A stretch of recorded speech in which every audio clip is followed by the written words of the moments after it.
in sei ding thu hi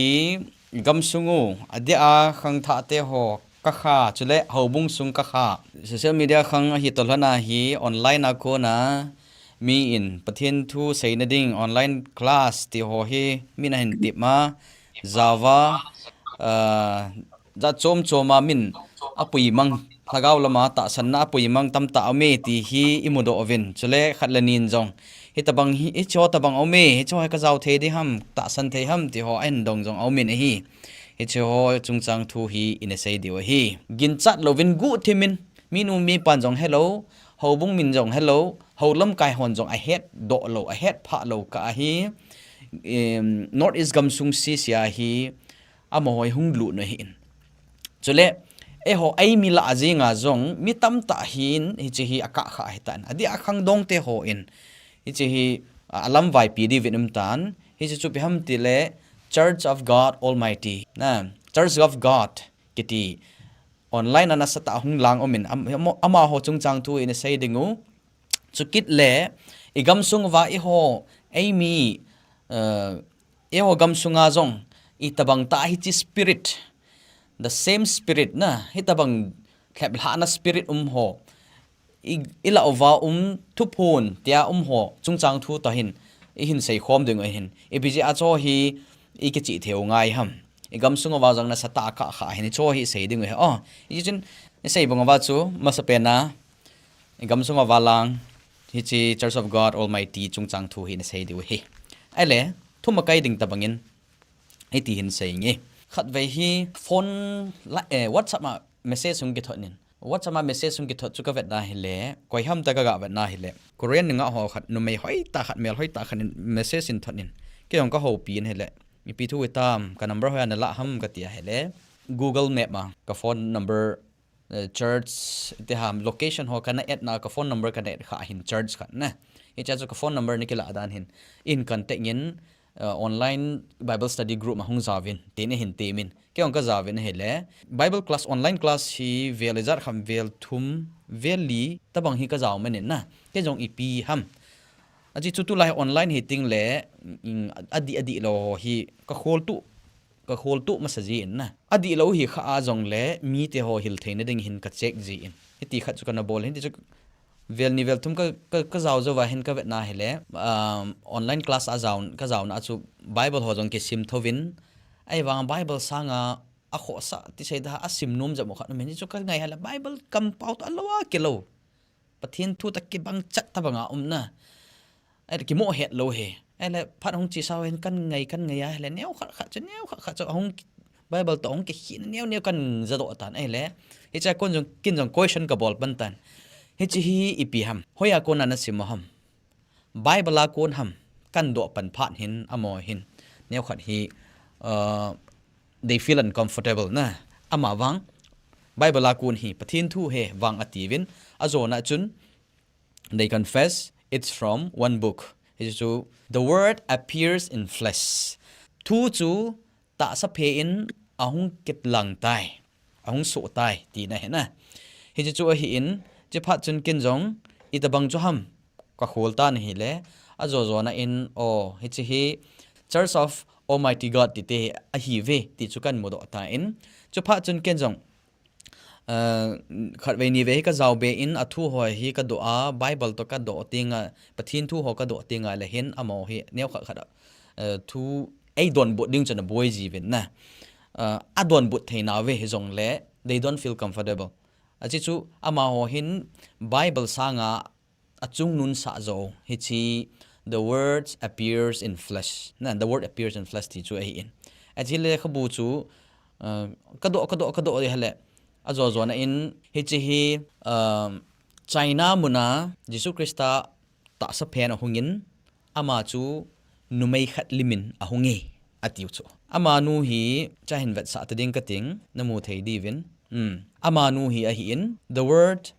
appears in flesh ti hi ama ko na hung do aji ti di hi jing na hi chi religion hi online na hol leo chun namu chat diwa chu Eastern Lightning jong ke ti in ama nu hi yang jiang bin akiti in ama nu a ko na hi in chule tu hin social media YouTube la adong ho azong apon thoma mavin na content asip ho jong hu an ve leo chun hi chi hi am ho YouTube channel hi chi ningkum tama chu capture ka ball hin tun ve leo chun am ho popular dan hi chapang ho na khang dong lang ho a ball thovin chapang ho video la ho asip ho jong million views na hi chi pt nam tile igam sungovo le hobung sungova khang dong te ho icha te ho jong avet ti na hi ama ho la ho he na allow jong ngai a video quality content ho vat no ma chule Christian persecution in China ti yong hi a ha thovin even na hele million view hi jing he na mi tam ta na vet hi che vet na hele igam sungova ave yong mi tam ta online bible class a jaw jong mi tam ta hi chi hi hobung lamkai hon het pha lo mi nu pin mi pa hon jong het pha lo ama wang itabang ho ham chi hi tunil ha akan expose di we mi tam ta na het thim thein ding hi chi video ne cha cham cha khat minute khat ling lo second ni jan khat hin vet sa nge chi video hi ala le action church a jong ho win a jong chapang hon action na lama thodiu ka ta sanin chi khat ve mong ta di win ne a video quality ho la content ho he vele ochun chapang ho jong mel hoi ta ve num ta ki vandan ho jong tu la ya very modern na min avet na vet num the ho chu ho hi he na content hoi ta he ala he ka ngai ya le kyam ka ngai nom dan hi ngai mong na chapang ho jong vet num ma jing kyau video kap ji ka hin video kap dan ho ban le a background a ball dan ho na mi zo si perfect he perfect ngan he perfect that he ain la itabang hi i cho hi so pete ho itabang ham hi chi content hi beleo chen na ne het jing deu social media la jang min thango hi ka sei banga chu ne het deu khat chu i cha te ho in i het lo ka a chi an vet no hin online a jong nunga gol ho mi tam ta azaw bin na hi chi hi itabang religion ham ta san thei ham ti hi kan sei deu hi ama sa pe na evangelist sonya ka do num khat men hi cha hi chi religion hi chi ho hi na itabanga na mu mainstream Christianity to kilowam ai lawa le bible akona religion na ho to kinayam itabang ham chi hi nang malungel khan sei ta di mo background tham khan na hin sei tan ki pa min ichi eastern lightning kiti ai lawa hi le church of almighty god kiti na mai tai ngai to hi le if you have very deceptive khada hin ban ta le amo hi creative ta jong hi ke jong amo bible study na hin na sata kan jaw khat so hi in aban ta le 17 18 lai tam ke thim ta na ke ong mi tam ta ai kan bui pi tho chulang ti la lang thing lang la ho hi na ban ta le adang dang hi cha chapang tam ta pi ha hobung ama khusung le hobung sa lung mung ta lo ai cho ta bang thil na lung lo na mi tam ta hi cha ke bol den mi tam ta no min na chong chu kan ha ho pi thoi ai le zan hi tung nge nge ong chu ai mi no mai khan in call in root he si ki tinu kan tu la ya dinga invitation bol la dinga active pen khan in ka he na ma ko mi phata ayo he mo loi ai chu masanga chu na sei wan Chinese nunga ho Japanese nunga ho Korean nunga ho in mi an invite ji chong le speaker rong English angan hi ji to hi ai mi speaker rong nei jap ta ben na aya chu mo an man sa ji ya chu yang la pass on loading in na question a chu direct in load hi ti ben azo le amo chung chang thu a background ho sei be num amai on sei be na lai ti ben chi wang chu na sata setenin ta san sa te if you have confused na dinga agun if you have religion movement ai in kitchen ta setenin igam sungu le ta san a ki bul phulo yo si kaimong na dinga to gun asim na khat sui ai ho ta san to Christianity to kilom ni ta san kiloma ma zinga in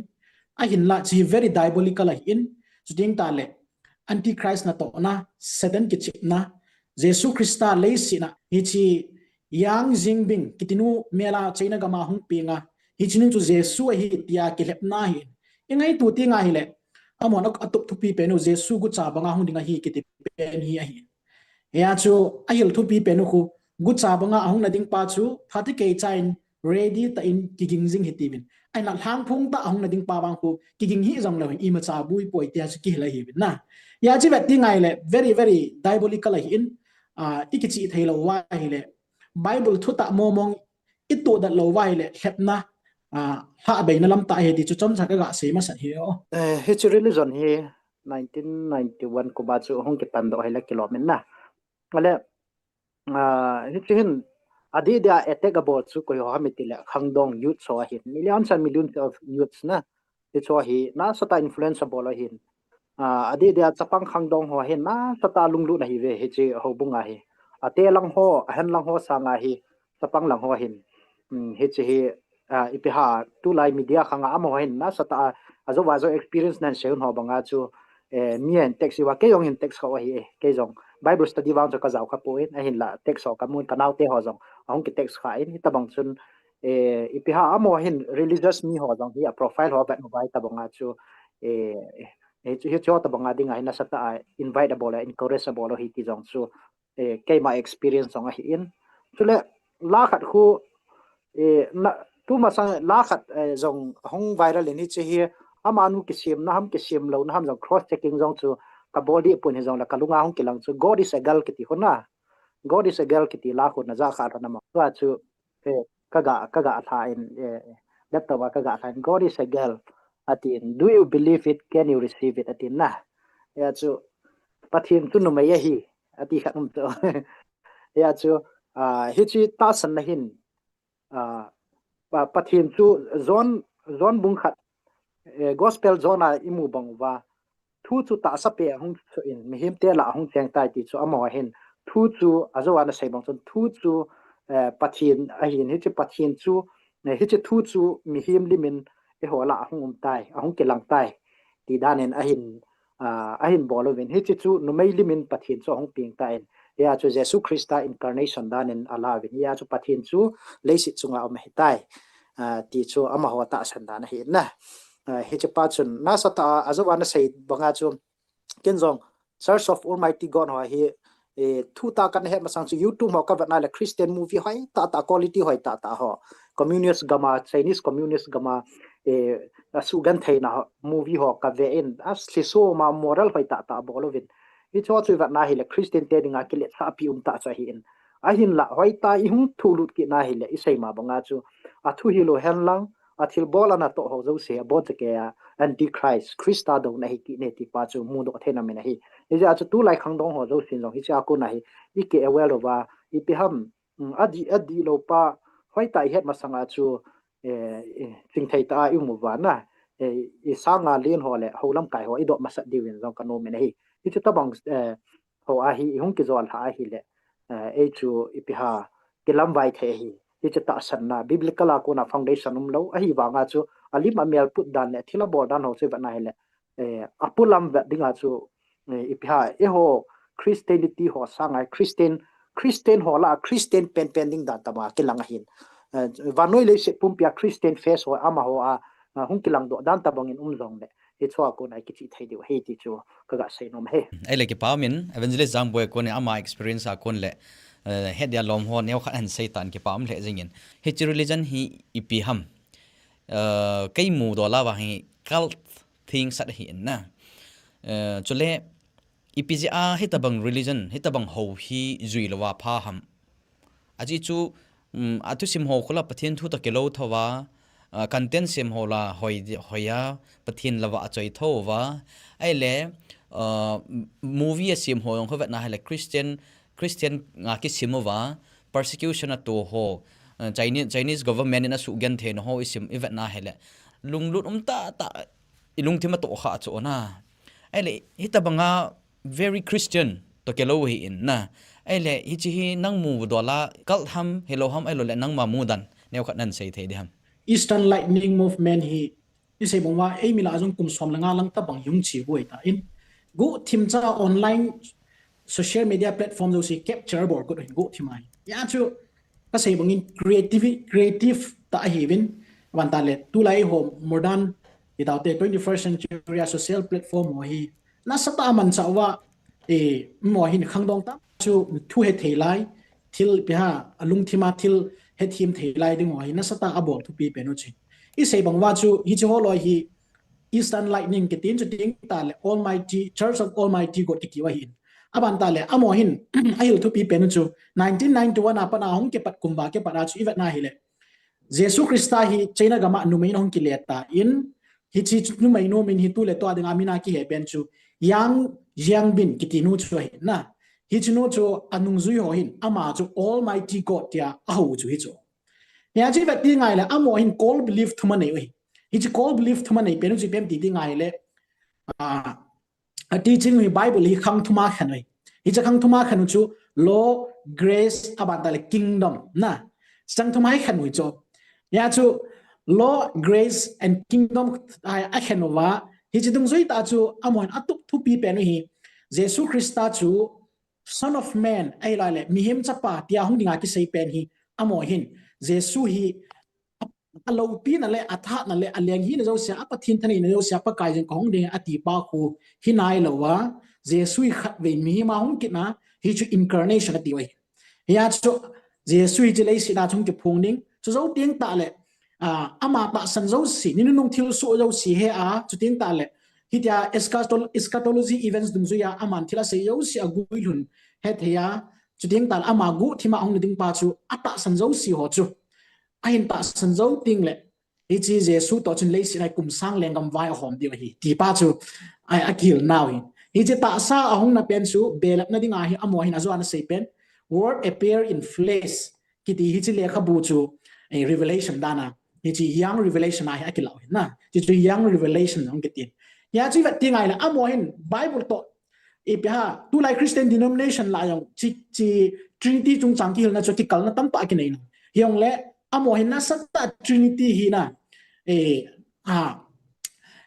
na sata anan jing wai ya chu na sata anan jing wa chu ting ta la amon a sei thu bi pen ju pen ti ki tingai le thu phun le khabwa red dragon bible prophecia red dragon na sata ki sei chu is red dragon symbolize revelation tam ta symbolize abol chu khat be ting le satan bet sa na ban ta le antichrist ong ya ban ta le fourth church babylon chung chang ho vet sa na tam ta an sei chu thu phun le khabwa chu ai le amo hin hi red dragon pen hi literal ta la kin ma hi chu ama Jesus Christa incarnation da na gial nu yang jian bin kitinu hung kon na china gam khu amo hin ha communist government khu bible la red dragon khu hetia khu akila hin na hi tia chana sata amo hin hi ta bang teaching cho bol hin ya chi vet ti ngai le bible dung zui ta kihil na kiti hi akikal ma ma jingen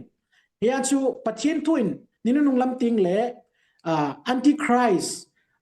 aban ta le Daniel le revelation pumpia antichrist chung chang ki chin ta hil no to amon antichrist ala da no wi aki hima ma jingen antichrist ki ti hi religio political power nei ding tia bible ki chin ta se in so ding ta la hong kon do na ding gam hi European country Rome divided nation gam sunga Europe country a ko na hong do ding ti hi profession ki chin ta se hin ya chu iwet ti ngai le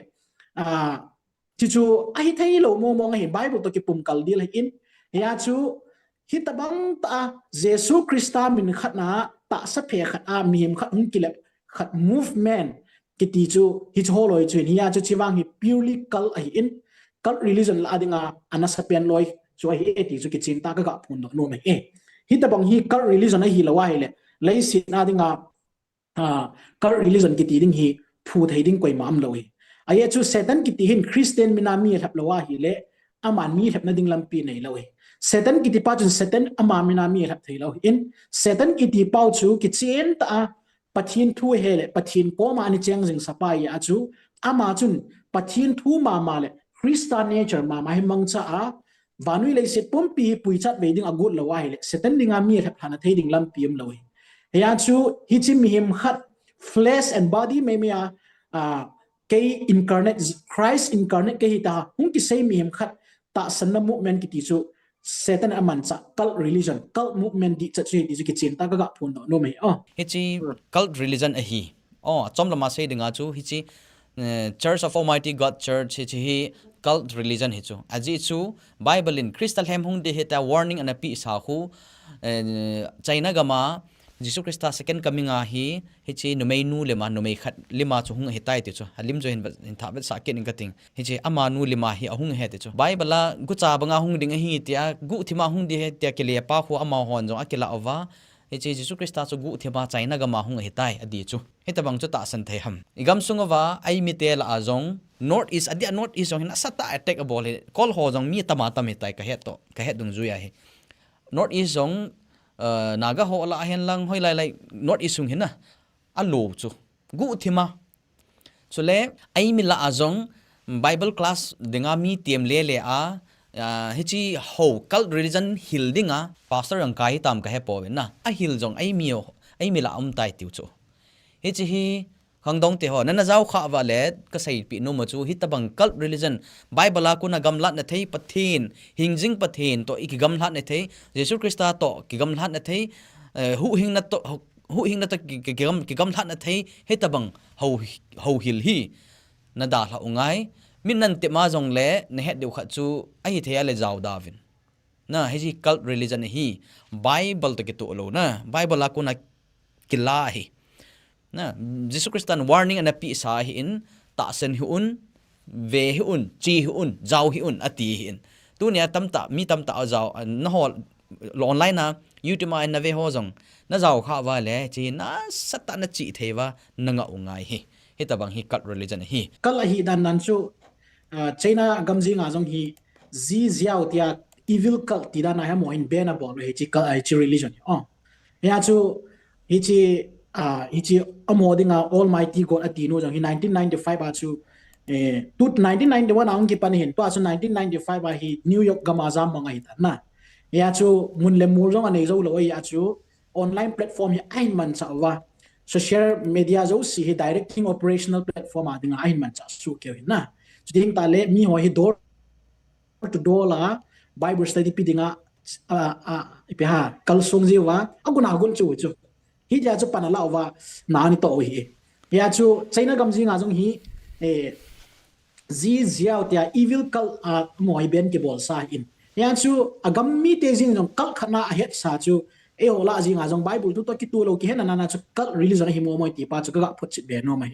ki ba me wanu le sin hi vat na le gamzo sia hin na sata in thil hala gaw ho na to diabol na to hi mu thein imit changa mu thein ho ta mi mala lepnai to na ho in sunga boina i to na ho hobung sunga boina i to na ho nam le nam sunga boina i to ho pakai Christian hung ding a hi ti ding a hi tia a hil cha ho hi gaw thwa ki sei ho hi agoi lung jing in hi china ba na jong chu pakai Christa in ai hil cha pau hi warning ngai lo ho hin be thana thep thaum na thei chance lin ta omin hi china ba na chu hi tabang ho hi ipiti inan zo the dio ham te le pathin thu ma hi na pathin thu a hi na sata ai ki tu lu na pathin thu a isimwa taw na ta tho a thagau thing ai hil thiam dewa i ko wa hele pathinin thagau thing chu na taw zo ma sanga thagau thing pi de tai na ji chun patul tu khang he na lewang chun khang dong te ho hin lungthim su tho the na nupsa na thei ai lo wa le la ya loi le pai khat na gol hang mel hoi nunga mel hoi na thei khat ai lo wa le hol hislai mo na chu loi le pai to nupsa na thei ai lo wa le pathin thu isimo jong le lunglu na ta ke nei lo ai ja chu thil dang ki holta abana ka sei do num hi pham te la hobung sunga jong hi holam kai ho le pathin thu sei ho jing in jong ka vet na hele thagau zaw lo pathin thu tam ta ke sei he ta na thu ta hi lo pathin thu da na ke sei tam ta hobung sunga ma hi hi ja hi cho hi mina sei sa kem si le cruset si le akum si le asai nge asai jing jiwa thagau zaw to lo thu ta zaw to lo pathin thu hing chu bong noi hi jing na aping tha pa jong akhang len pa jong bong noi a ki wa jing buham ki pitalo chu hi cho ji a hi pathin thu a hin na thu ta thagau na a hin lo tinga hele hobung mi te ho chun hoilaya itabang na mi ne mo ai lo le mi agal wa na le hitabang min ani ho cha du cha tenga hele cho a chu chi ju hin hi ja chu hitabang cult religion hi jong le pathin thu a konen anagam la jong le tu chun kan sei tai na alang pi kha chu ka do num chu ipj a Christian te ho adi a ai mi ho ai pau I tho ji ven na midang ho jaw sa daw ten ai mi la a ai pau tho ho la jong hitabanga hlep thla na ho chule igam sunga thu phone umna kiti GMFDI thu phone kiti ho tabang chule cult religion Church of Almighty God kiti ho tabang hi ipije ami hi chowa hi mi thla bei tauma mi ho hi chi thang kola hi o ji ham nang nilungel na seinom ipi mam azo wana hin sei bonoi Christian hi naw la sot ta ipin wa pana la Christian hi ei wanga ikipui hoi dano i ho Christianity ikipui hoi dano hi bonoi akewa hi jeng oben so cha pun sei banga chu bonoi en ham kin na thei en ham kin mong do na ya chapang en chu kine jeng hi ya chu ki hat thei lo hin na ki chat thei lo hi he chu appoint kan hi ya chu en ham ine o ngai na hi tu tele en ham chu ti ham mi ta hele tunia hi pathin thu hi bible hi pathin in mo choi dinga fashion dinga api hi lo chu hi chu bible hi isimova izilova asunga thum ho hi ikihil na diwe chu bible hi mi tam ta hin ho ina choi mai dan na ho ina choi mai na nei na iti chun asim mai abang ho jong bible ka sim ha ne ti hon jong bible koval veliza ka koval dem veliza ka poso dem ti bo se hi angai to vin iti chun newspaper sim bangin asim zung rieng oven vei som sim zo loi vei som ni sim zo loi tabang chun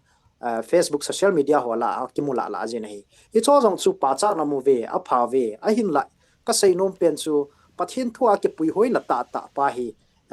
inei thailo na hi a chu Christianity hen na lampanga immature thailo hi ti pa jong hi ka ga ta la no me nei te ka da banga chu tua pathin thu ikihil na ho hi e ho nam sung di hi ga va na hi le midang ho chu seida taw ten thilha thu ho jong hi he thim thei po vin thilha to satan to thilha kiti ho kausi lagau bu kiti ho maltong kiti ho na elo la chomnu kiti ho bompu kiti ho zomi sang kiti ho ichi thilhai nei ho jong hi ipi ham ti ho jong hi e ho hen i cho jong hi abang le society a ki pudan in i seido ajiven na i concept mo mon chu preconcept mai nam chu ya chu thilha ho jong hi society a ki pudan in ingei to jiven chule thilha ho jong chu i ga thei ki jiven na e ho traditional belief a hen kan yaw la ya kaza ho jong chu i phami ti le mi he thi teng le gol hang han ho upahan ho hin mi thi ki sil na tu ya he amai ho ki phi no wa he ta banga chu zan la hin thilha chan jiu te chu thilha chu thi na nga hin kap siu hin na te chu thilha ka thane ti jiwen he ta bang chu thilha to mi hi mo he na ki do sa jiwen he he ta bang thu sim ho jong hi a omen he ta bang ipha belief nei he ta bang ta san na nei society kha na hung khang lin hi je wa hi satan pa ki chip na hi anu ma num jinga hi en thil ho zo se hi ipam si la iti ho elo la ngai ti ho da ngai ti ho kola te iti ho thing phunga te iti ho i cho zo se bon che ka he khat hi bovin satan hi bovin na i cho ho hi differentiate report hi bovin kaw si ga ti ho a chuma a chi chum a chi bu abu a mi him abu chum a chi chum mong danin ingai to vin hi he chu hi lo hi satan pa ki chip na hi cho hi satan pa bona chu drama ki bol hi tu a film ki ve khu ga ngai tu leu chun film ki bol khu a hero pa la ben ho ji cho ala film khu va na hi la ki dal ji cho lai na no mam ji cho a bet pa to hero pa cho last fighting ki dal tin e pi ha thi san nai san pumin ki dal ve ta vo chule ga veleu chun a bet te to gol hang te ki dal ho khu ata jong ki tu mo ding dana ki ngai to jing je ni lung thema chuna ai wanga hi cho director pa na sei dung ju ya bol ai boven ama ho chu a film kap sunga chu acting a bol wang wa chu a film kap lo ka ole director hon he e pa film tho ka hon he di hi film tho ai tam ve le ho society film tho lo ti la cha don khom wa nui khom wa ki to no wa bol dan ho sei wa e ta ba chu nui khom mai ve nei hi chita banga hi satan ho jong hi film ki tho ta banga hi movie ki bol ta banga hi bo ve nei ki chip naw he ya chu amo ki ho to wa nang hi chiro la na panding nang hi tabang ro la na panding ti ho hi ki hom to hi bo ve nei e ho traditional belief dung zu ya ita san dung zu wa hi ei pui wa hi ti pai he dio thila ho jong i hon ita san bang wa hi midang ho ta san dan to i compare la ki bang ki lo hi western hon i hon kaw si ti ho hi e ho dictionary ho ve leu chun vampire ti ve ta wo ai wa vampire film ho zombie film ho ko ve leu chun e ho thil hata sandan kaw se ta sandan ho ta za na za chum ki nei ya chu kol ho thil hata sandan ho za chum ki tribal la zong ki bang ki lo ni chita bang dung zu ya e ho ta san dung zu ya he satan pa chu ki chi ma hi bo ve nei ya chu progenitor of sin elo le ima zo se hong kon do na hi tabang bol thun kon do na chu satan pa he bo ven he to a mi thi thil ha iti ho hi cho zo se kaw se iti ho hui lang langa te iti ho zo ko pru iti ho ima zo se hi cho zo se satan ho ke chip na drama film a tho hi bo ven he le si na he ho ta san dung zui le ho pui mang thei ding pi ha ho pui mang thei na ding lampi dung zui hi ei pui wo he bo ven he ta san da le han lo ding hi ti pa chu ka ga ta la no min hi chi wa chu ka ga sei do nom chui phami te le bible i het na pau hi het gil nom ta ta lo en ham iniat nom ta lo jo he bible i het na hi everything is confusion na mi hi ne hi chu bible in babylon na ti chu hi ja chu en ham ki ti pa chu ine over israel diu pa chu bible hi a hi na bang ta ki hilo over israel diu chu poi mo na hi igam sungwa ai ho ta hi ki bui pi ding atam je na thudang i ma cha ki sei do thainai poi a je chu ilawa ai ho jing jong ga ti dinga eastern lightning ho sanga mer shi roi hiu ta chu ku ki te chu chaina ga ma khu mi khat in thieng sera Christ incarnation ka hi tia hung lunga chu tieng ta le athu sei ho jong very close teaching with the bible lima thowa vanui le sipum pi hi na hi tia chu mi a hilova mi apui chat ve tabang dana chu mai ai hola he le pathin ama ta ngai ki tiket hin na ingai to hi le kidang mong mong pathin ama ta mong chu ongai ki ti cha chaina ga ma chu ta sata incarnation ongai ki ti ya chu ding ta la thu bang chu revelation mo mong a pi he ki ti ya ai ma ai hola hi jehovah pathin vanelise simpa ama mong chu ata sata la o mo mong ongai ti ya ki liam te ki ta mi chaina gam sa kho zo yu ta chui hoi ya chu ingai tu ti ngai le chaina gam lang pe ga bui pi sa nga cheo gam bui pi ding tam zo mama kho zo mama vet ma sa zo ding mama hi a hi ya chu ai thoi ki sei ji le thil tam ta hi ki sei man ji poi ya chu ka ngai tu ji cho thiloi ya chu nan sei banga chu ai ho ai mi la hi ipi ya hi ta bang la hi ppt panila wa ipt ike ipt church ta san na ko na hi hobung mi ta elo le khangdong chapang satan apui mong theo hoi ipt event bit zo wa na ki hil na di lo hoi ipt i het thim thei dam ti hoi ivet ti ngai le seiding tam ma jing he mi lai thu hil ho jong ai ho jong ga ti ding i ma chang i sei do zo nai po ha sia seiding pe ta cho hi ai lai ma cha ki sei do zo nai po in pathian jong dam nai pi vin tin phat pha jong ei pi vin tin hung ki sem tin tuin pathin lung sit na zalin sarmak to umar than jong youtube channel pathin toin satan aman da evangelist jang bo youtube channel in aman da le john jang milin evangelist pu ho hil pu in chuting ta le e gospel atm channel in chuting ta le adang dang henu thim channel ho in hizon pathin tui kang kang hung chak tai to ai event nai le masanga pathin thu mi tam ta in amang cha jong animat pha lo be tu lai hi YouTube angai wai la aza azing theu hi ta bang phat kilam chu a ki hom no na ya chu ngai tu ti ngai le masang la ya in mo lai le in ta san thu do la nim chai hin lai sang ma chu tu awang hi ha sang the ma mai hi wei tai a hin la tu ai ipizia sang thei zo lo ham ki ti ngai le ka vet da na hi ai mi te la hi pathin thut ta mo mong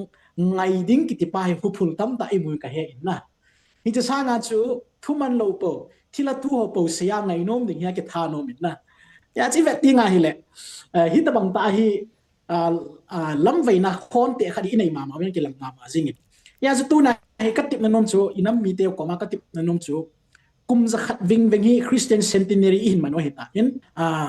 pakai jan ngai lu e pathin pathin bu ding hi krista chu hu ing pule leng pa hi tau hi ti ve bible simi ti ve ti ho chu ki hil jinga thu tha be hi ta lo hi missionary soli ti ve gam ke li ti ve taga mong thai ngai lu hi ti ve ti ho chu i pin ma pa ai ki now hi jingai hi cho chu avela pulpit chunga ki ngai jing a hin la jesu krista na sei pakai ai di san man ga ma lu ti ngai poi koi le ka pa lung lamati hi chi pa lung lamati pen hi ta te ke cha inam sungwa hi ki khul na tha be hi nei diwin ka dei sa ma jing so tin ta le jesu kristan ke ma nei ngai ro vai le ka thupi in vin ati hi choi pha ti ke chai gel lu ka dei sen abana thu pun bung som le ni chang som na se gi no ki chen ta in ho bung no kha pen chu Jesus Christa ta san le hetlou sa le pathian dan thu zop ahi ati hi ke chen ta gil ta igel be ti hui ka dei sa ma ma jing so ting ta le Satan hi koi chunga lunga ham ti ti ngai le Jesus Christa ta sana pathian dan thu pi ni ho chunga hin Satan hi nastan alung hange ti hi e ho hi na sata hi chi lei hi i ha khut giluwa i ha gau dim mun le i ta san dim mun le i ho bung dim mun hi ha ta i sim phat be di hi ka dei sa ma ma jing ai chu ka sei tai surface gospel te tau te na surface gospel ahin iki vengol den mun tawin and la deep study Bible thu ta mo ma ki pui na ki ti koi ma chain ina sa nom pawin to hi bui no hi vet ngai le Bible in asei cha cha ho hi ki don nom lowa Bible in asei lo cha cha ho ai mihim te in ipi ha concentration ki pi kha ta chu I Christianity chi pi dan hi vet ngai hi a chu ta sa le lagau hi achuma khen ji ding politics le hobung achuma khen ji ding ti ho hi ki hil nau ji chu so tiang ta le thin tho na ki ti ho jong hi ta sa thin na chu min lagawa thin na chu mi ti ho jong ki khen kit ji na ya chu lagau thu ki ti achum ble ta na ki gel jing ta sa thu ki ti achum ble ta na ki gel jing hi ta bang tai lagau thung ki pui te hi je wa hi igam su hi lagau thwain in ma jing me ti ki chen tan ka mu crusader ho jong atu se wa khial nai lo cho thing ta sei dinga chu tu chang ya hi kan yeu lai kum som ma sanga crusade kan izau lai ya ke mo kan izau lai ya thu ki sei ho chu tu chang ya crusader ho jong khial nai lo chu na atu sim se ho jong a sei nge se yo mei di lum dan ho jong a sei nge se yo van ga mu dan ho jong gin chat dan wa bible se ko na zil do ma cham lo a gin chat dung zui ta wa ki hel no po chu tu chang ya a sei nge a sei yin hi cho ta bang chu hin ya chi ngai tu ti ngai le hin I ha gau di mu ni hi pha ti ke cha pathin thu a hi ke pui hui na ding pa he poi mo ma je ti ke chen tan ka mu do in ya chu sermon sei ding ta Bible study pi ding ta thil sei ding tam tam jong le tu nai sei num pi pen I din mu no hi chi din mu na wa ko na hi ke chin ta ikigial do thawa ilagau di mun le pathin tu to kinai lam pa hi ikipui good day te di wa hi inam mi pi ho le hogum pi ho avia vela ka tip ngom na ya chu pha te ke cha kilom ta le pathin thu bang ta kitu thaina bang ta kali son liu pa hi tu nya mi pi ka tip ngom chu tin ta le Church of Almighty God kitito tu la ya ho GMFDI chu ingai tu te ngala bula kan se banga chu kilo ma jing na ipiha ai ho la hi ki ramial si zwa ka he ni ai chu pathina ma tong ki phunga la te hi win Jesus Christa incarnation mai me yong hilo a revelation mai me ajong hilo pathin ama ta mo ma hong ki phung khat da na pomte hi ta win hi cho tang ji bi ang lu them azwa factor ka hin se yo si na ilagau di mun ho pathin thu ina sa num lo dan hi chi factor ka hin se yo si chun hi cho tang cho hup kha ta ya chu ila wa hi ta banga hi je Bible thu to ki kalai til kham jong pathin thu da na ki gel jinga mi mi ki halum pe hi kim na ki hi da chu ki jinga ila wa hi ya chu chwa hi ki ven na te di wa hi pathin thu bo jingin ya chu Jesus Christian jam ki chen ta sei te ko man sei chu pakai na hong kun na hong kit na ding le si ki chen ning chu itabang ding ham ta ani sei pi lai ta chu Jesus ki chen ta ni don na ma sa pen chu nang ho koi macha I machan ki hap la sai ani ti pa chu na hi chi ki hap la sa na ding ati pen hi be tinga le Jesus Christ ang kit na ding counterfeit ti chu akilo bi satan akilo pi thil tam ta le sin na to ding Bible na sei chu pem ti tinga le Jesus hi ani vein lo pi ta hong ding second coming ada lo pi ta hong ding ti pa chu hi jingai ai la ai ho la hi cho ta bang sunung sun liwa Jesus Christ ang ding dan hi azat chu ma ki hil na tam ta me tan hi cho ta bang ai a chu tu nya hi pha te ke cha ipon cha wa pathin thu hi igel kho kit wa Jesus hong ding dan ho jong koi ma cha ki hep sa lo hi la pathin thu ai ki phu cha dio koi mo ma jing ti hi ka ga se do nom hin chop la chila ipi ha tham ha ka hin se mai thu ai jing e ka se dan jong chop de du jing hi jong le het thim theina dan ai ki la du jing ai le ki pa min online na hin ve ho zo se in to a question kan do nom chu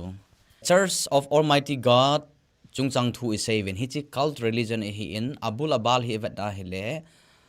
pakai Christa in ta san hi even chi hi even patep hi even na ati ho warning anapi ho la khat Crystal hema ko na hung kon do ho hi in hi chi cult hi pathin thu to akimat na umpo in Bible simo hen lang Bible tabang simo hen lang persecution video tho hen lang ipi zong la hi chi hi ai ho ading ta san chat cha te ding Bible ta san ho ading a hi pom the hi poi it's pay mang ding na la lut loading hi tabang chu a hi ki chu isei chino to kelana hi ai le hi chi Church of Almighty God hagao ama ho thu hil to hin tu lai e ho la a ai mi te la a hagao thu phun ome alpha le omega ka hi alpha le omega chu koi hi zong revelation na chu vet na hele Jesus Christ ta ke sei na chu Jesus Christ ta ka hi pathin ka hi hagao ka hi Gabriel ka hi ko brute ka hi Shiva ka hi khuchi ka hi hagao familiar spirit ati hi tabang hagao na ai mi te la GMFDI hagao to hin Church of God Almighty hagao hi akimat na akilona ti hi abana hi discuss kan bolding wa hin online na ve hon jong no holung gel hin sei wo ipija chi kan sei ham tia hele ai mi te hi vet na hele nam ngai lu hiu chu kiloi khom na ngai lu hobung ngai lu i hiu chu pathin thu ngai lu le pathin ngai lu hi il ho ma chu he chi hi itiha silamin ngai to po la po tin nam ngai lu hobung ngai lu na kiloi khom na ngai lu mi i hi vin a hin la ka do num chu chutia nam ngai lu ki hobung ngai lu i hi wa hele masanga missionary hon pathin tu pu ama ho in ahin pu lu thu ho hi biria mi te banga chu pathin thu Bible ita san nu to hin ki to hinam ti hi i kholowa pha hello ham na ai mi te chu inam sung ngai lu na le inam sung wa thu ta hin na pa inei thene di wa chu pathin thu jong hi a hing pa adi pa chu iki hil pha no hello ham ECA in jong a doctrine ho avet chil pha hello ham KBC in jong a doctrine ho avet chil pha hello ham na Presbyterian ho UPC ho ai ho jong hin i doctrine no evet chil pha no hetelham pathin thu to ak gamla ak kal ho hi evet chil pha no helham hi tabanga evet chil lo wa akhang khanga ichi pi kum jakhat angu wal wa nga hi bei che khe na thilha ne hlap thla thei chu bei che khe na nu mei khan in nam pi kai mang thei chu bei che khe na hi chi akali akalo khan hong ki se hon la min thla thei chu I tu te cha te ho hi vetang cult religion Church of Almighty God ki ho GUHTHIMA lang ho hen bei che khe na la mang thei ta chu mi ho hin pathin thu jangkeya aki sei pa hi ingei nom lo ji wa hi I cha te jong mang I gam sung jong mang I nam sung jong mang I khoi veng jong mang I man jo ke diu ta hme I pija cho hi hung thung ham I pija gal ne ham kan neu la ya gal I to heta in to hi cha te khanga gal to hin I tu te khanga gal I nei kit deu ham hi cho hi ngai to hele pathin ho wa I ki ngai to wang wa hi I gam lat na la hi I chon dan I khan dan te ho jong sei da taw te na abul hi khbuipi na sata ki puna abul pi hi chi hi aki buipi hi isei no mai abul pi hi tu nya hi isem phat lawa itu udat lawa hele isem phat lo nge nge hele alle chu abong sa alhu sa heding hi hi achu so pete ho atha ben ki ngai to kin hetin ale to kan do banga chu hi chi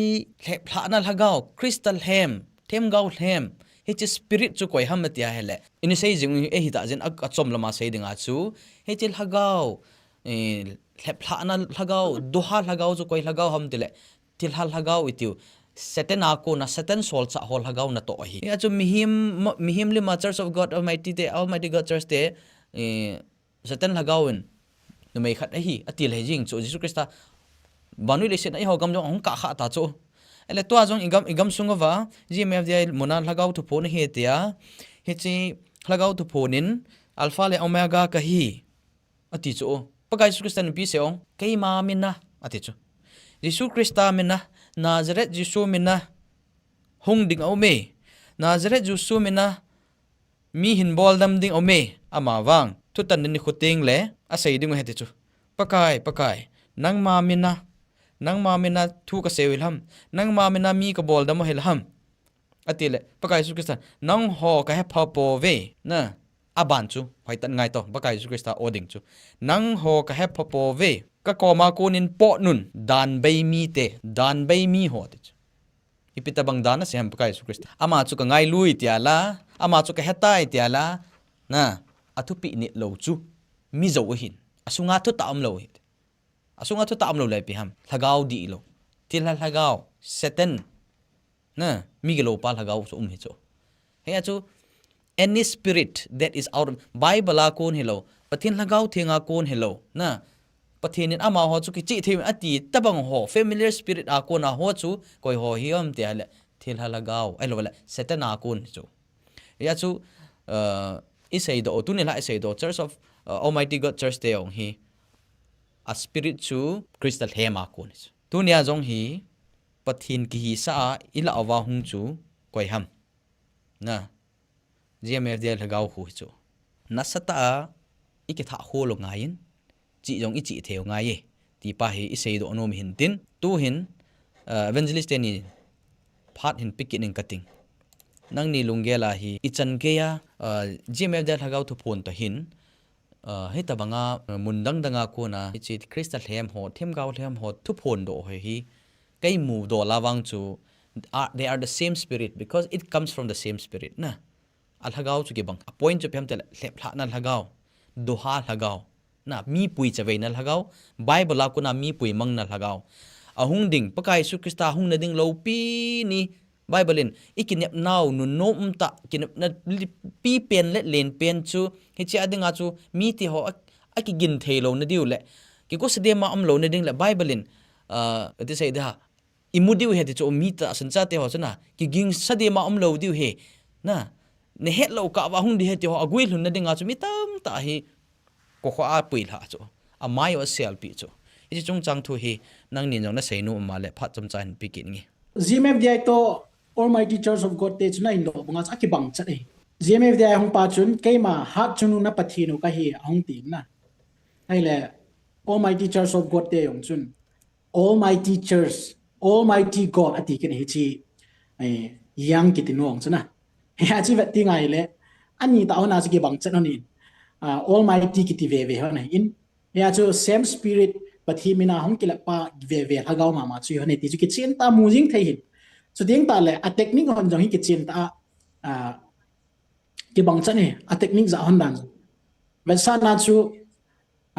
e hola hi chi GMFDI ki chen ta to ai bui pi jing khat chu in chu ding ta le hi chi yang jiang bing ki tinu Jesus Christa ki lep nu choi le ho hin i ha bui pi be se nai lo ho hin yo na to ai hong ki min pha pan pan hi ya chi vet ti ngai le hi chilang ho zo si pha te ke chai vet ti ngai le abon chi ke antichrist no to nang ani in Thessalonica bungni changa na ki chinta se bunga chu Bible a hi ninu lam ting la ong ki phung ding hi pathin ong ki phung ding di ta poi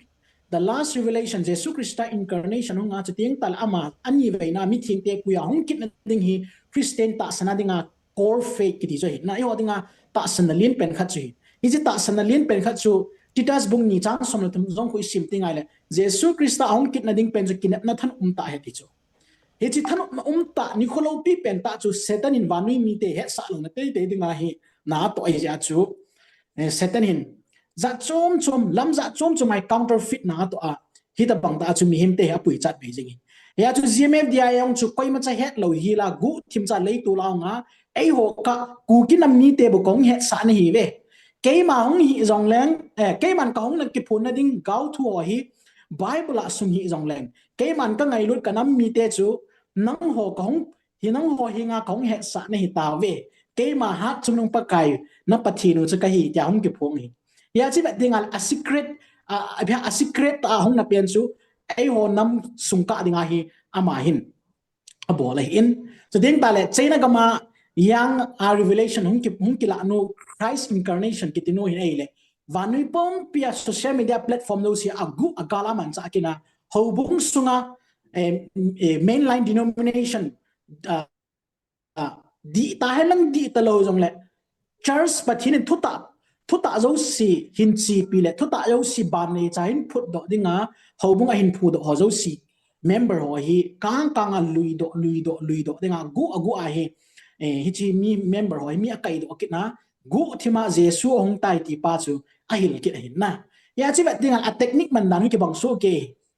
ya chi vat dinga le GMFDI le hi chi Almighty te chu I ma cha ki him po in ai ong kun na pa antichrist church o in an yo na a technique hon le a teaching hon ki bang so ke ani no na pathian dan thu do ve ki non Almighty Church of God nong pathian dan thu chuna sata andoin dan thu ki te ho hin na ding hi poi dan khang ki chai tai tu hi lagau khang hi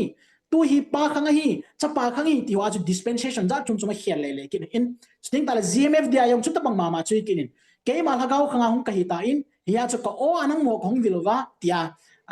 ku ki te chu a aging tan na saying tam ta mi chu ting ta le na i topic wa ko na nando kalwala su sei be di le hobong tam ta san tong ki lo hi chu ai chu hobong tam tan tu la ta san chui pem ti nga hi le gu thim la to na gu thima pathin hong ding gu thima hobong kilamang ding kiti hi hobong ki ha hil pe ni chu KBC denomination za chum chum ECA KCC evangelical na Presbyterian UPC abon ke ba ta san chui pio gu thim la thoi pathinin hobong hi thugan theina thu lo bia gu thim chakna pha mit phat kala fiu sa la mong ning ti ki hil na chui choi hola hi ya chui vat tinga hi le GMFDI le i khat mainline denomination GMFDI le Almighty Church of God ho hi ama te ni kilo na bo se ka mu kin church tam ta ikil naw tam ta to hin Bible thu ki tu lo ho zo si hi ong ki tu so ke dan ani ta ka mu hi ai chu zo se lagaw ki tu satana kon in hitabang zo kil na hitabang lagaw zo se hong kil na hitabang force doctrine hong kon neu si chu a hong kon na khat hin hi chu satan hin ya chu zo pa ko na chu hong kon ai ya chu abon chawai ki bang su ke ngan hong hi ya chu go thim ki ti hi Bible na pum hil kha lo be go thima ho bung kilamang ding pathina ho bung hi thogan theina na thu sak thu khalo adi da hi chi revelation ki sei ho masang ong ki sei zo si ong run masangai pathin ho bung ala to di hi tu lai Baptist church le evangelical kya hil na pe ni chu na hi ta bang chu hi chu ta ma ki lo zo si Bible hi ki het thim te hi ong a kho poi ti na hi chu thu pu na ki sei zo si masanga ho bung ki la mong dingai le thu pu le kha bu chu don te hi jong lan kho lo ti na hi chu ya chu tu lai ho bung tam ta ikil no hi pathin tu sot nim na pathin tu ia sa lo na khat nga doctrine ki puina ta ma ta mai ta hi chu ya chu thilapu pathinang kilap jong le amen ta I welcome theo chena ka ma ko na ke Jesus Christ incarnation chu ka hi tong le amen ati theo hi chu chu ik za za ji mitan ya chu GMFDI ki hi force doctrine product ai boin chu ting ta le yang Jesus Christ incarnation chena ka manu jong hi force doctrine product ai boin hi chu force doctrine chu koi ko ma amhan ti tinga la tu lai mainline denomination ta hi cho dong mu thei tam ta mi ya chi ki hil na doctrine ki ti ben hi ong di lo ting ta le satan in ta san ki ti hi za ra man sa mi ti ha kai mang ai ja chu to ai eo society sunga jong hagau di mo nga the most perilous situation ai I noi ya chu pati ke cha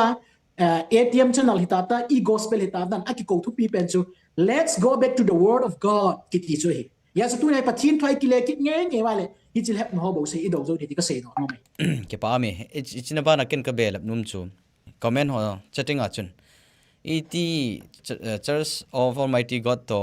GMFDI chuna kan be ham anti ven na anjo tin la video ang an sim kit me the he amani chu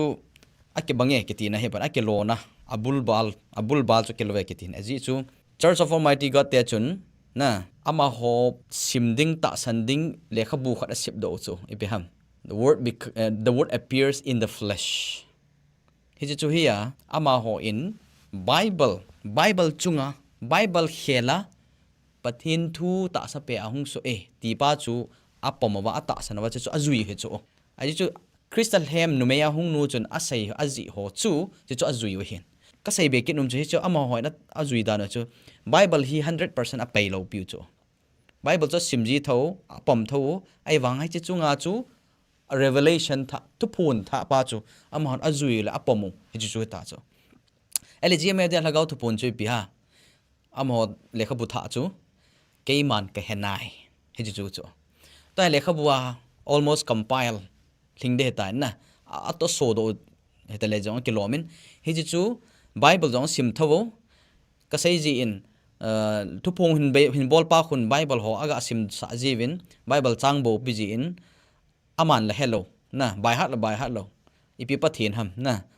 Bible chang khat jong bai hat lo zo lo pathin chu kalunga dongin Bible chang ha sim Bible chu phong do sim thoven ai wanga tua hi mitam ta in GMFDI lagaw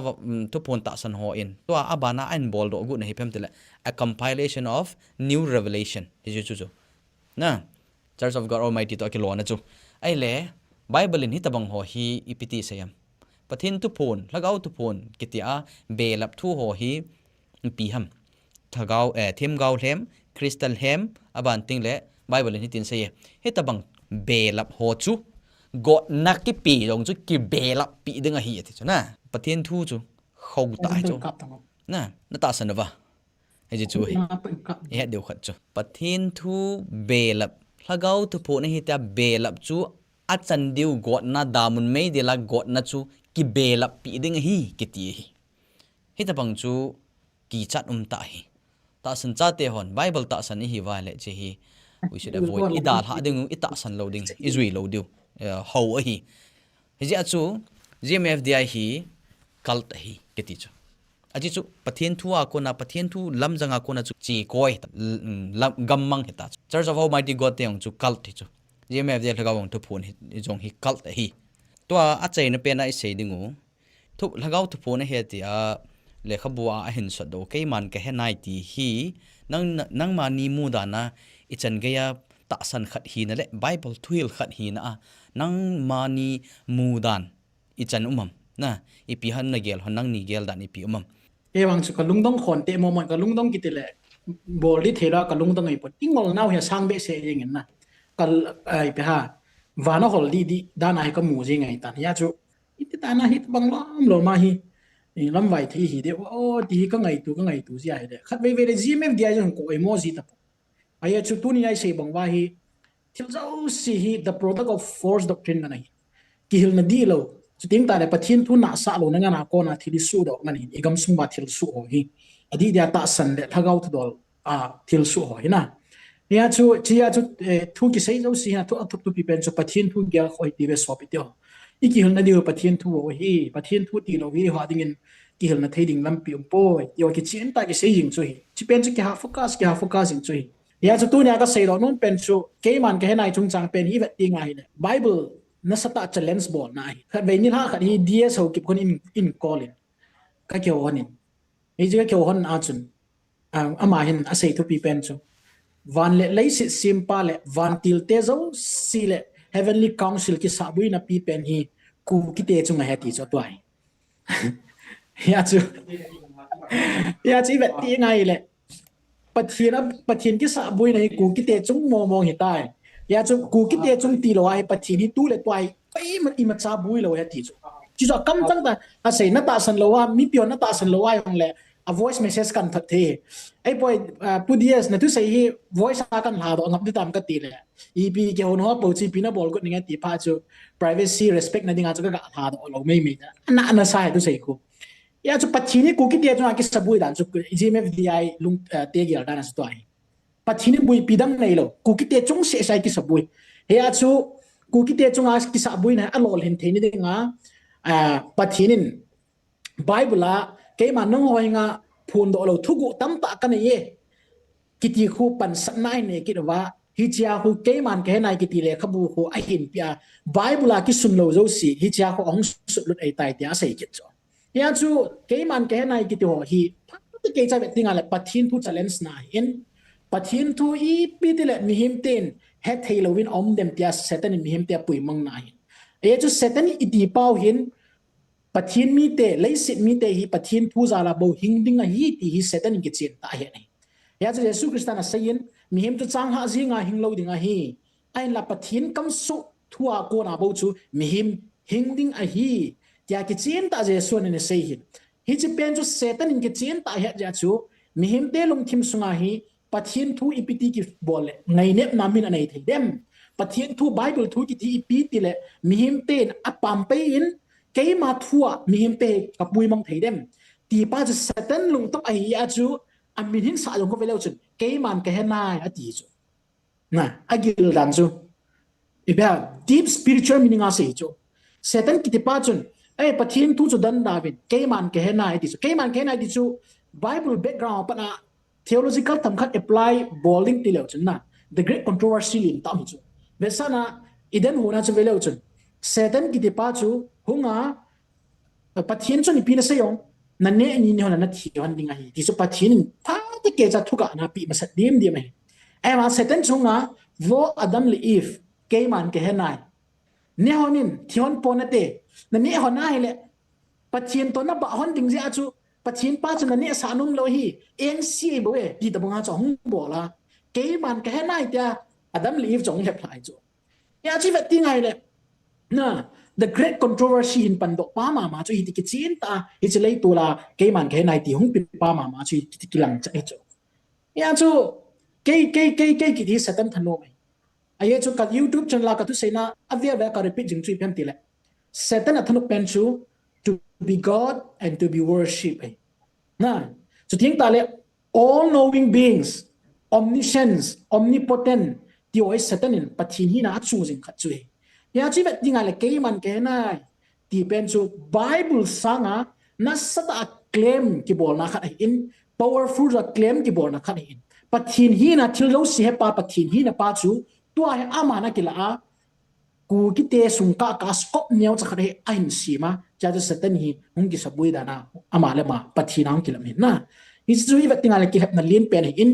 ya chu GMFDI ki teach i ti ni ti yong le pathina kon hi thei mong lo hi ti pa chu nyaw cha ke man ke na ko na hai le ka ga bol hin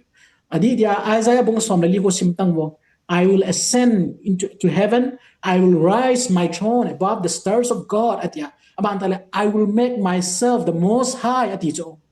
chu na muwa. Ya jo setan ki kay ti bay thumzen ta proclamation na bole. Ya jo kay man kay na ki ti chu ama ko na hung kun mo mo ti ba chu kitsin sa GMFDI ya hichi thu hung ki pe kho pathina ko na hi monge ti hi ipom di wa hi le ipom momong di wa hi le Muslim zong hi Islam zong hi ipom di wa hi epizena mitile Quran hung ke pi na ko Quran hung ke pi ko na hung pi ha mit Gabriel van tilen hung pi ya chu hichi Gabriel van tilen api thu hi ti ama wan apom hi na ya chu apom ya chu tu nia hi hichi Gabriel van til hi akiti je achu adi zeng dinga hi le tu nia Islam te sa ko Bible za ma Quran jong ko adi hi chu to chon level ya chu ke man ke hanai isima la chu lungmun mun nan chu teng ta le ki pa pam nan te kinep nap nan te kinep na nei lo te gala ha sata le gen thei ta hung zam do ho le ipiha politics lama itabanga depress oppress hi now hi pasot pi cha hita in hi chawa ko na liberation chamlat ding kal hi inga lal jing kha cha hi na hi ya thung ki phung ho le thung ki se ho khoi va na hi le e ho ding nga kinep na lopi ta thu ki sun nga na hi isima la chu ata hung hi ding hi halang hi le chu ki pa than ding na a hi ala tu a jong chu isima la lungmu no ma jing chu ai wanga hi chu lungmu na di lo hi the hi satana ko na thu hung a hi ti pa chu het thei le khan hi chewa ko na he lungmu na inei lo diu hi chepa hi Bible kalwa la hi Bible pam langa thu hung ki pi hi ti pa chu imu ta ka ta san ne hi yon hi chewa thu hung ki pong ho pathin ta da nai ngei to pa hi di lo hi pathin ta chu ku ki te ding bo sha interest api lo hi wa noi le se pom pi ami zo si dinga interest api hi in ya chu hi che Bible kalwala hi thil dang Bible dang ai lo le inspiration dang hi ke pelo dinga hi ti pa hi ke chen tan mu theina me hi ja chu hi che ta sana hi che sima hi che ba kinep jing ki ti hi Bible pam pe na hi ti pa chu ke che sa no me hi tu ne hi nanga dinga pathin o chang hi chalai mona na za hi che ba ki ji do na sima hi le nanga dinga hi che Bible chu kana ta lo hi che Bible chu tu a Bible holy Bible ti pe no hi ku ki te dinga ki sunum lo chu na tu a hi ku ki te dinga Bible khat om ta hi le ke man ke hanai ti cho ma hi le azo le zo mi ho zo ma ho zo da ho zo hin Bible la hin dei di wa hin na ya chu pathin hin justice asar ngai na hi ya chu e ho nam pumpi adi nga zong iga ngai to zong le thing zo lo hi ku ki pom ho bo se hi ki tha do pom ho zong hop kit nai lo hin na hi che ta bang cha hi ja chu it's a very narrow scope zong ania ba niaw jing hi hi che ta bang hi ki lep la na hi bo na hi ti pa chu ga sei do no me he pathian thua ko na gamlat na thei chi hil na ho lagawa man tha na thei ho hi ching theu te chi hi adi poi จังเมลากิติจิงเห็นอจิจูประเทศทั่วตัวไอเตียกะเหลอีเวทนาเหลอดีเราโนโฮจุกิมูจิอาจูหังสันตาจูกิเซจิงเห็นเห็นละตู้นี่จันเกียฮีมีมาลามีเดมนะมีมูสิตนะฮีกินเอโลกิเซโลเห็นนะอามาวังทูหินพงคูกติเห็นนะประเทศทูฮีนัสตาอัฐาเบียกิพูดันนะไอมามีมาลาอินสุงเละอิโฮบุงสุงฮีขังดงเตหออดีอากาโจนนมจูตัวนี้กุทิมาขังดงตั้มตะลากาวดีโลทุฮิลดีโลนะอามาอินเซตันินอัลละอมังอปุยมังมีตั้มตามฮีตัวนี้อากิเกลโดฮอนฮิตบังฮอฮีอิดาลหาดิงโอตัวนี้ปนับประเทศทั่วตีโลอิตีดิงโอประเทศทั่วกิตูรุดกิดิงโออิมิมัลหินโคอินสุงเละอิโฮบุงสุงฮีนังเละเกอิโมปุนายเนฮีเสียมท่าเทนดิงาฮีไอ้ gospel ministry ฮอนาโตเละลากาวมังไทยหอจนเละประเทศทั่วจีฮิโรเลปุยโดกินนะดิงาน้าหัวเอ็นจงปากไก่เลงกับบ้านน้าหัวจงเจ้าเงี้ยนาทีว่าละกวยตะบัง support นมมาเละลิงกันปีดิงหิน donate จงนั้นบอลเทวเฮจนเละจะลายYouTube มาsuper chat อติโหนะไอ้เจ้าเอา support นั้นบอลเทวหินอัลลัมไอ้เจ้าโตเทวเฮไอ้เจ้ามาจีเทวเฮวิดีโอขัดจง sponsor นั้นบอลเทวเฮไอ้เจ้าอัจฉริยะกวยตะบัง support บอลนมมาเฮเล่ไอ้เจ้าอีกจะมาตัวเทียนอบันเละประเทศทูนั่นโดนมาว่าเห็นโกลวิลลังอดังหัววังเกี่ยวกับสุบวยปูเต